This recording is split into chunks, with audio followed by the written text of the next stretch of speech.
বলা যায় যে উত্তপ্ত পরিস্থিতির মধ্যে এখন এই মুহূর্তে যুবদল নেতা নয়ন এসেছেন। এখন তিনি আলিয়া মাদ্রাসা থেকে যুবদলের এবং তাদের দলীয় নেতৃবৃন্দকে নিয়ে ঢাকা কলেজের উদ্দেশ্যে তিনি রওনা হয়েছেন এবং আলিয়া মাদ্রাসা এলাকায় তিনি বেশ কিছুক্ষণ অপেক্ষা করেছিলেন এবং নেতাকর্মীদের খোঁজ খবর নিয়েছেন এবং তিনি ফোনে ফোনে খোঁজ খবর নিয়ে ঢাকা কলেজের দিকে সবাইকে আসতে বলছেন। আমরা সাথে আছি, সেই যাত্রাপথে দেখাচ্ছি সরাসরি।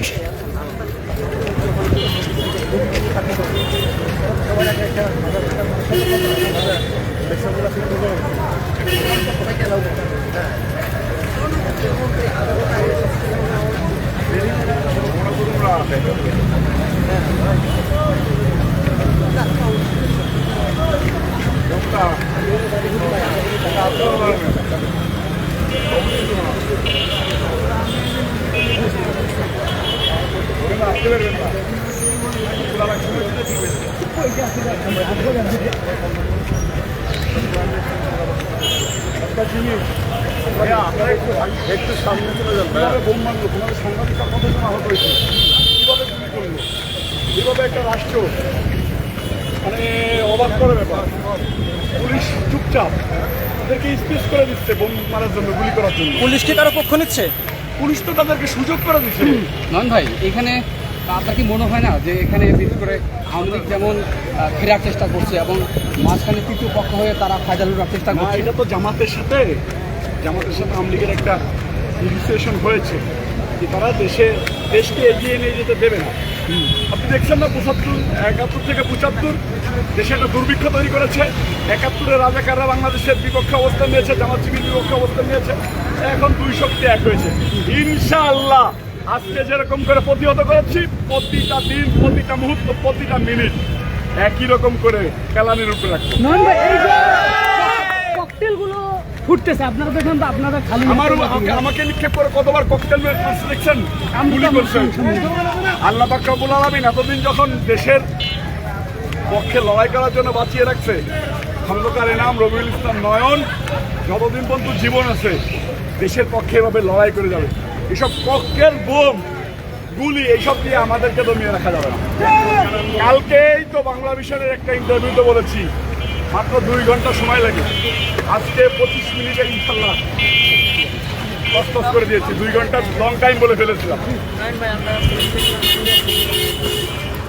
তিনি বলছিলেন যে তিনি বাংলা ভিশনের একটি সাক্ষাৎকার দিয়েছিলেন যে 2 ঘন্টার মধ্যেই যে তাদের বিপরীত শক্তি তাদেরকে সরিয়ে ফেলা, এবং তিনি দাবি করেছেন যে 25 মিনিটের মধ্যে সরাতে সক্ষম হয়েছেন এবং তিনি বলেছেন যে সবসময় তাদেরকে কেলানির উপর রাখা হবে।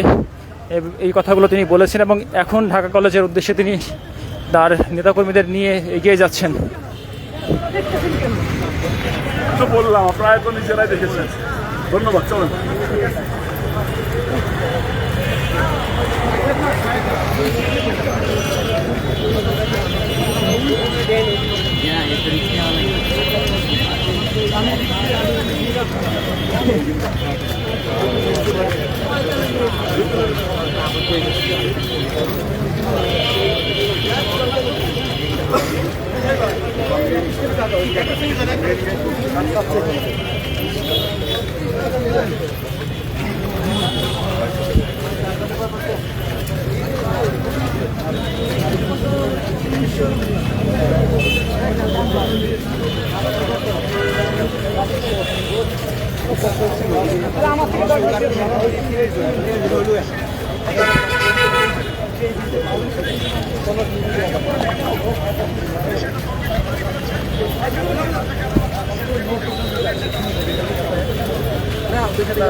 বামে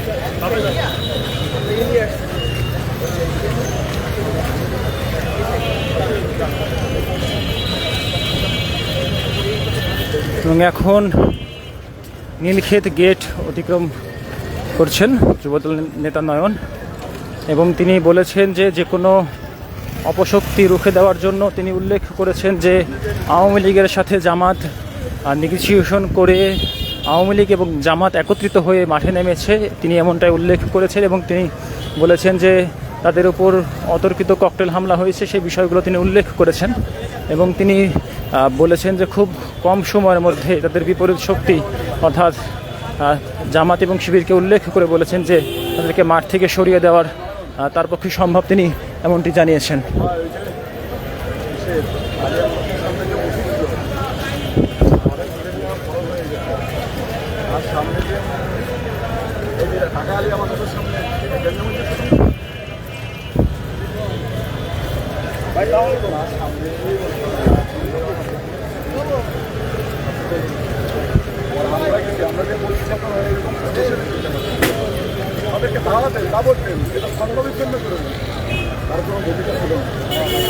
এবং তিনি তাদের একজনের সাথে কথা বলছে এবং পুলিশের ভূমিকার বিষয়ে, অনাস্থার বিষয়ে তিনি কথা বলছেন। এবং তিনি বলেছেন যে পুলিশ জামাত শিবিরকে আশ্রয় দিয়েছে এমন কথা তিনি বলেছেন।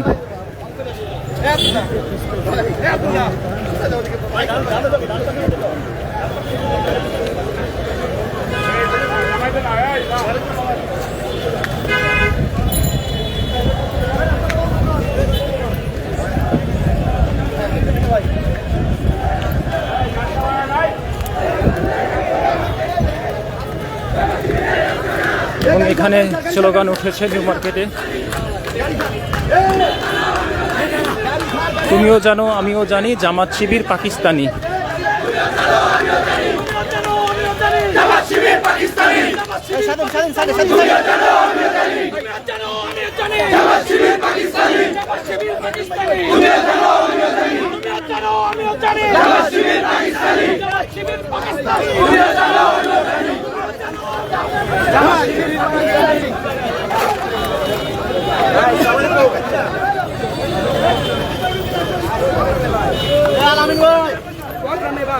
নীলক্ষেত